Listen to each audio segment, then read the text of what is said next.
በቅርቡ ለአገዛዙ እጁን የሰጠው ማስረሻ ሰጤ ትናንት በኤንቢሲ ኢትዮጵያ ቆይታ አድርጓል። በቆይታው ማስረሻ ሰጤ የብልጽግና ወይስ የፋኖ ተወካይ ነው ለሚለው ራሱ ምላሽ ሰጥቷል። ውጭ ባሉ የሻዕቢያ ወኪሎች በኩል ከፍተኛ ገንዘብ እየተላከ የፋኖ መሪዎችን ለመያዝ ጥረት ተደረገ። በሀገር ውስጥ ከህወሓት ጋር ግንኙነት በማድረግ ተተኳሽና የጦር መሳሪያ በማምጣት ትግሉን ለመጥለፍ ተሞከረ ይላል ማስረሻ ሰጤ ከአገዛዙ ሚዲያ ጋር በነበረው ቆይታ። ከጋዜጠኛው ንቀታዊ ጥያቄን እያስተናገደ ለአንድ ሰዓት ያክል የተናገረው ማስረሻ ከተጻፈለት ስክሪፕት ሲያፈገፍግ ጋዜጠኛው ያርመዋል። ሰሞኑኛ አይደለም መቼስ ነው አይደለም ከአንድ አመት ይሆነዋል።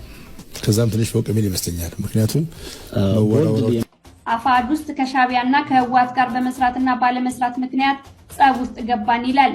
ይህንን የሚለው ማስረሻ ስራ አስፈጻሚ በነበረበት ጊዜ አፋብኃ ከህወሓት ጋር ግንኙነት አለው በሚል በሚፈረጅበት ተማሪዎችን ሰልፍ አስወጥቶ ባወገዘበትና ፋኖች ወልቃይትን ለህወሓት ሊሰጡ ነው የሚል ፕሮፓጋንዳ